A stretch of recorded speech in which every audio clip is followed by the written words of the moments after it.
Why are you so afraid? Matthew 8:26 says this, "You of little faith," Jesus replied, "why are you so afraid?" Then he got up and rebuked the winds and the sea, and it was perfectly calm. Have you ever had a near-death experience? When I was really young, our church organized a camping trip, and we went somewhere along the coast of BC. Little did we know, the space we had rented was at the bottom of the entrance to a bear's cave.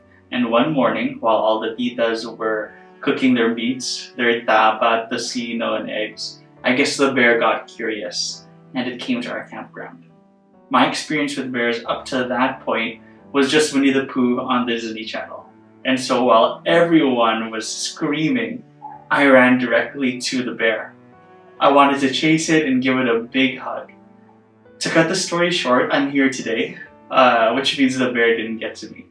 But in the passage that we've just read, the disciples are experiencing their own near-death experience. They are being tossed at sea and are fearing for their lives.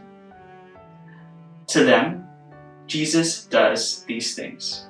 Number one, he says, "You of little faith, why are you so afraid?" Number two, he gets up.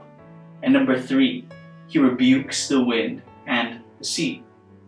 The result was that the sea calmed. In Acts, Paul also faces a storm on his way to Caesar, and his response was very different from that of the apostles. Paul knew that it was the will of the Lord for him to testify before Caesar, and so he wasn't afraid of the storm because God was not finished with him yet. This contrasts with the disciples' response, who feared for their lives.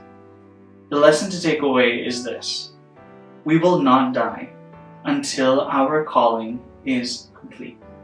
Again, we will not die until our calling is complete.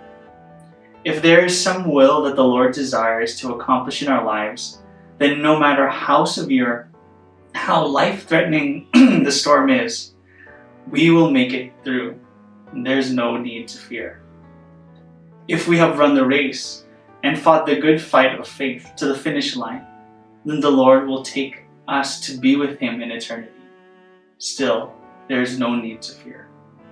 In either one of these scenarios, my encouragement to you all is this: do not fear, the Lord is good and the Lord is near. This security is a privilege of ours as children of God. The work of the church in response to things like calamities is not to tell people that everything will be okay, because it may very well not be. But it is to share the gospel and lead them and lead others to Christ, so that whatever storms may come, they too may share in the security that we have in Christ. If you want to get involved in a work like this, specifically missions, I encourage you to speak with your campus pastor, mission coordinator, or myself, and you would be happy, more than happy, to get you plugged in and start you off on your missionary journey. God bless, and see you all on the mission field.